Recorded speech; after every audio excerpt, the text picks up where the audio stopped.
Boa tarde, gente.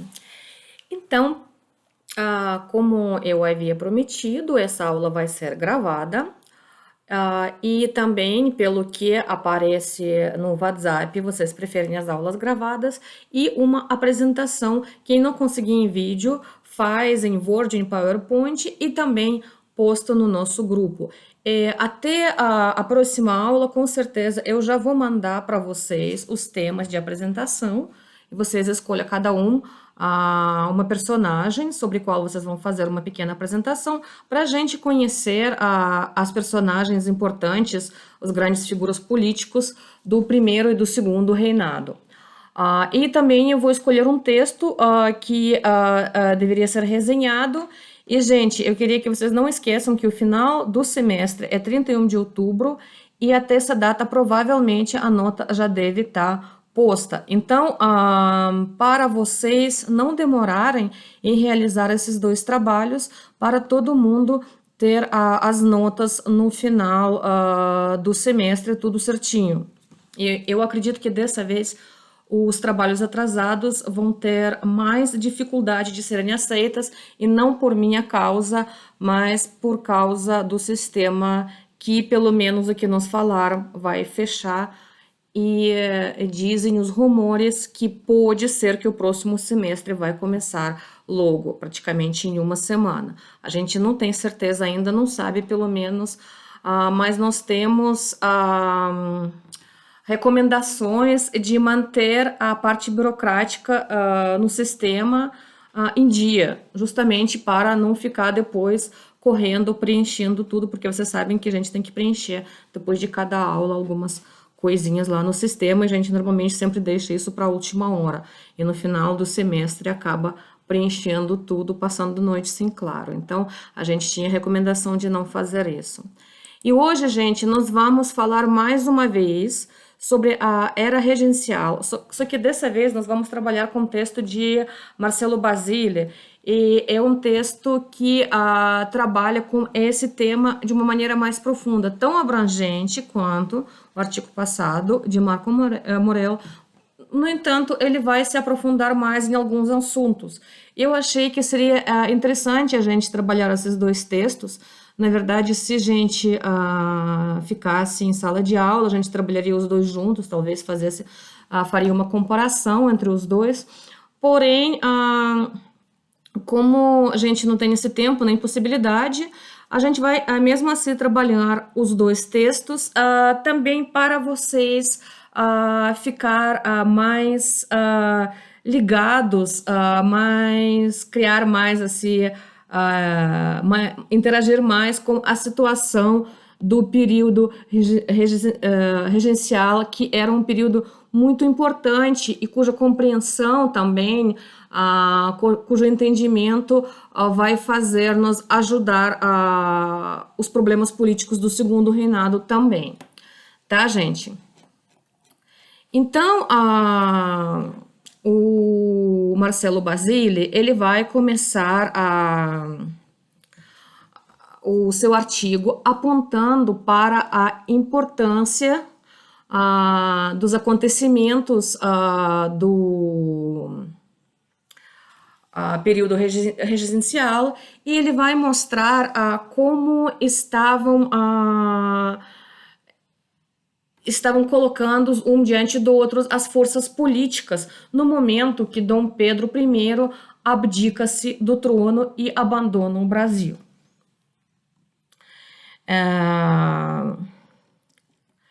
Ele vai falar que nós temos dois grandes grupos políticos nesse exato momento, que são os tais conservadores e liberais. Na verdade, eles têm vários nomes, e esses nomes vão mudando durante o período regencial, e eles vão se tornar conservadores e liberais somente no momento do segundo reinado. Enquanto isso, nós temos, e isso a gente já tinha falado, vários grupos. Nós temos uma forte oposição entre exaltados e caramurus, e nós temos os moderados, que estão meio que no meio disso tudo. Tá certo? Exaltados são os liberais ao extremo, os caramurus são a favores até da volta de Dom Pedro I, e os moderados que estão mais preocupados com poderes,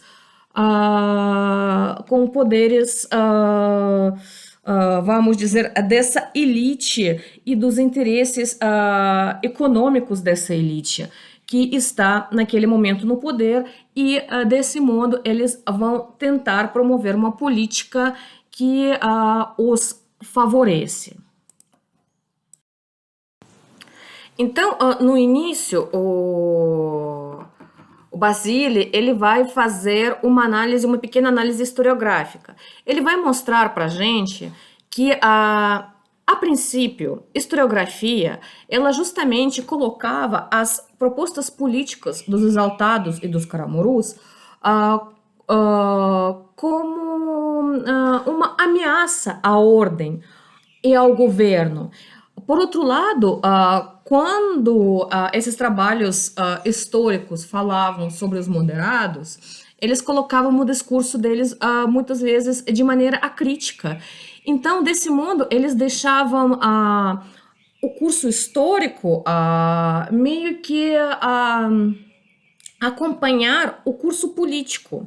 Quer dizer, os moderados, que até um certo momento, que na verdade até o final eram vencedores nesse jogo político, eles eram vistos como certos, enquanto os discursos dos exaltados e dos caramurus eram vistos como discursos problemáticos, eram vistos como discursos que estavam ameaçando a ordem pública.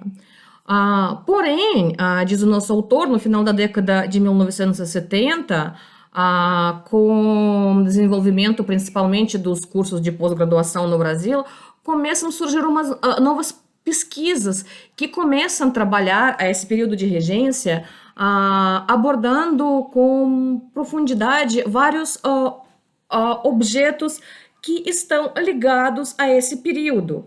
Por exemplo, uma das mais promissoras pesquisas acaba se dedicando aos grupos políticos e seus espaços de ação. Também eles trabalham muito com a imprensa, que naquele momento se torna a principal fonte desses estudos. Então, ele, para quem tiver interessado, e vocês já leram o texto, obviamente, vocês viram que ele dá referência de vários autores que trabalham com várias direções e com vários momentos mais aprofundados no período regencial. No entanto, ele vai dizer que o tema que os historiadores mais se interessam, continua sendo o tema das revoltas regenciais. E apesar de que a grande maioria continua se concentrando sobre os movimentos de maior amplitude nas províncias como Cabanagem, Balaiada, Sabinada, a Revolução Farroupilha, Cabanada, mesmo assim, surgem vários trabalhos que vão trabalhar mais aprofundadamente com manifestações semelhantes, mas de menor escala. Por exemplo, como Revolta de Pinto Madeira e Benzecacetes em 1831-32 no Ceará. E tem várias outras revoltas que o nosso autor aí cita, e quem tiver interesse pode procurar alguma coisa sobre estes, que eu acredito também que essas revoltas são bastante trabalhadas na história regional dos estados e das cidades por onde eles aconteciam, porque, na verdade, são os momentos super importantes. Quando ele diz... também ele vai dizer que a área que começa também a ser muito explorada é manifestações políticas e sociais através das festividades cívicas regenciais, que cumpriram um importante papel na mobilização das diversas camadas sociais e na afirmação dos valores nacionais. Quer dizer, começam a dar muita importância no Brasil as festas nacionais. As festas como Independência do Brasil, as festas como o Dia do Fico, e isso acaba gerando um sentimento nacional. Porque, na verdade, vai dizer o nosso autor, a Revolução de 7 de Abril foi resultado não só das tramas urdidas, estou citando na imprensa, no parlamento, nas sociedades secretas e nos quartéis, mas também da forte pressão popular. Participação essa manifesta-se nos frequentes movimentos de protesto envolvendo até centenas de pessoas que se multiplicaram pelas ruas da corte no mês de março, na primeira semana de abril, que culminaram na grande mobilização do dia 6, reunindo nada menos do que cerca de 4.000 pessoas. Então, na verdade, 4.000 pessoas é uma quantidade de gente muito grande para aquele período. E são pessoas que não pertenciam aos grupos políticos ativos. Era realmente população que estava sendo mobilizada por um desejo político, por um desejo de mudança e de transformação. Então, 7 de abril, que é dia de abdicação de Dom Pedro I e a sua sequente partida, na verdade, foi um momento quando surge uma certa aceitação nacional, uma certa comoção nacional, nem tanto da elite, como também da população. E à frente desses movimentos públicos, nos quais o espaço público passa a ser arena de luta dos mais diversos grupos políticos e camadas sociais, esse espaço público não é mais o Senado, não é mais o Congresso, não é mais corte imperial, é o espaço público mesmo. E à frente desses movimentos estavam justamente liberais, moderados e exaltados, facções políticas com projetos e linhas de ação distintos, mas que então formavam um bloco de oposição a Dom Pedro. Eles já começam a se organizar em 1826, tá?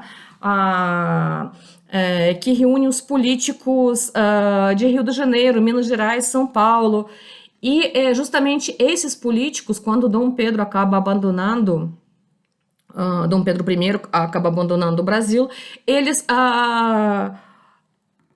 acreditam, eles começam a se ativizar politicamente, tentando exigir, tentando as transformações do Brasil, que agora é visto como, enfim, definitivamente separado do Portugal.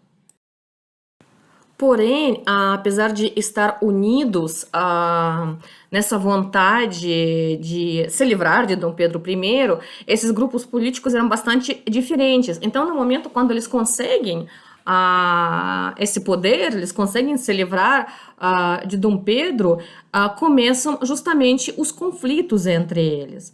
E como prova a própria história, nós vimos que os moderados eles estavam muito melhor articulados politicamente e por isso o governo passa a ser ocupado justamente por eles, tanto na composição da regência trina provisória, escolhida já na manhã de 7 de abril pelos parlamentares, como também na regência trina permanente, onde a maioria dos moderados acabou levando e escolhendo os rumos da política brasileira.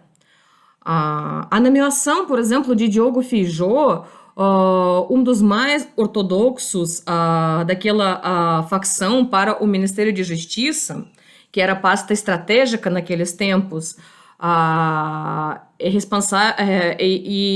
justamente ele que era responsável pelo controle policial e pela manutenção da ordem pública, acabou meio que acabando com esperanças dos exaltados de transformar Brasil primeiramente em uma república, tá?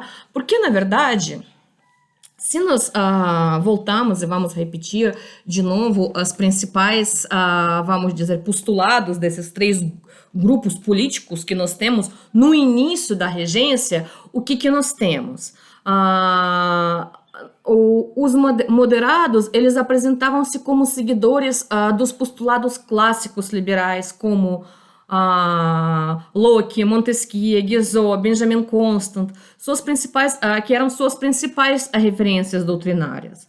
Eles almejavam, e eles conseguiram, promover reformas político-institucionais para reduzir os poderes do imperador, conferir maiores prerrogativas à Câmara dos Deputados e autonomia judiciária, e garantir a observância dos direitos civis, sobretudo de cidadania, previstos na Constituição, instaurando uma liberdade moderna que não ameaçasse a ordem imperial, no entanto.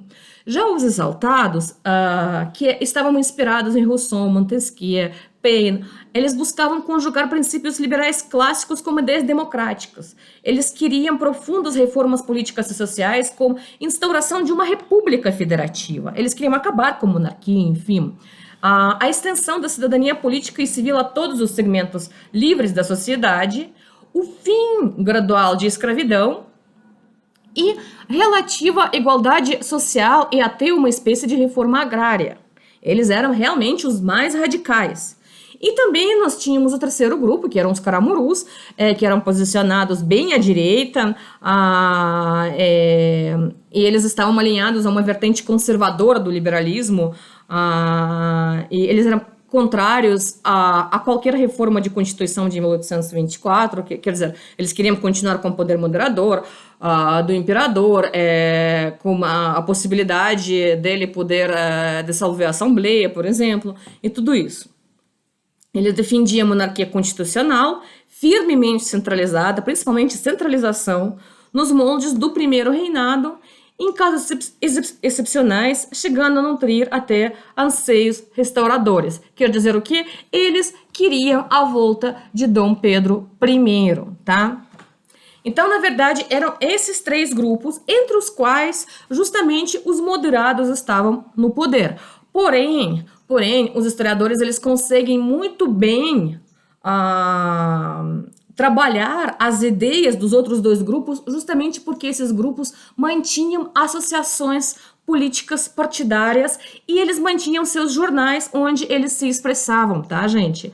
Então, para quem trabalha com esse período, é um grande campo de pesquisa. Se um dia vocês vão se interessar e querer trabalhar. Então,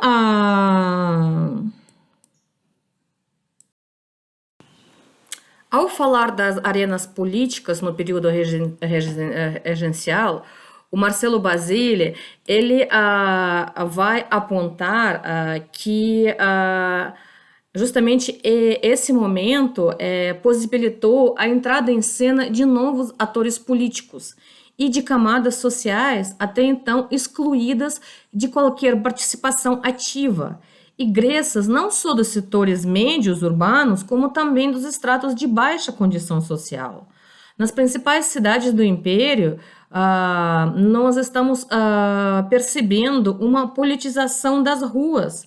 A política ultrapassa o tradicional espaço dos círculos palacianos e das instituições representativas e transborda para a emergente esfera pública. E isso começa-se, gente, no período regencial. Por exemplo, por exemplo, a Câmara e Senado, os espaços políticos tradicionais, eles não escapavam das pressões que vinham, como ele vai dizer, do clamor público, que isso estava se manifestando tanto na imposição de temas à agenda política, como também na presença popular massiva nas sessões legislativas. O povo queria assistir às sessões legislativas, queria entender o que está acontecendo. Então, apesar de que os moderados estavam em maior quantidade na Câmara dos Deputados e a representatividade dos exaltados na Câmara dos Deputados era fraquíssima, nós temos, por exemplo, uma quantidade bastante elevada dos caramurus, na Câmara, além deles estarem, muitos deles estarem também no Senado. Então, os moderados, apesar de conseguir promover a sua própria política, eles não estavam naquela maioria que não tinha nenhum incômodo das outras frações, que mesmo sendo mais fracas, principalmente no caso dos exaltados, eles continuavam presentes e continuavam incomodando, continuavam impondo a sua posição a respeito dos acontecimentos. Na época das eleições, por exemplo, realizadas em março de 1833, a maioria dos deputados eleitos, 2/3, alegava-se aos moderados, tá?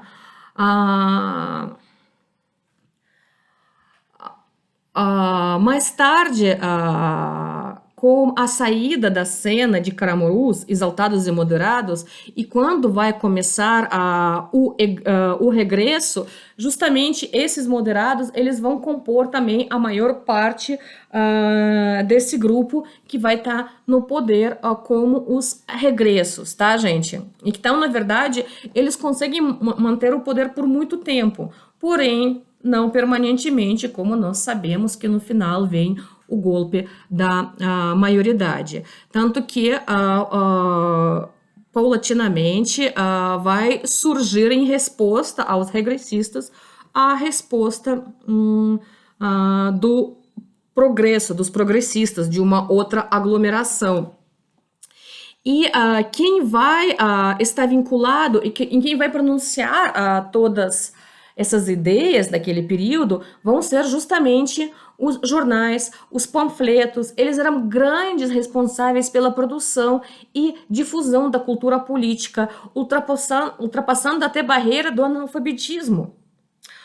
Porque os impressos eles eram habitualmente lidos e comentados em voz alta, em público. Vocês são muito novos, mas ainda eu lembro os períodos quando havia uns lugares públicos onde eram colocados assim jornais, era uma coisa assim de vidro, onde os jornais eram colocados para as pessoas chegarem e poderem ler. Então, naquele período, como não é todo mundo podia ler, um chegava e lia em voz alta e os outros ficavam em volta ouvindo. Eram os lugares públicos, eram os espaços para pregar, por exemplo, o jornal de um lado e de outro, tá? Para as pessoas poderem ler, porque não é todo mundo que tinha possibilidade de comprar jornal, tá?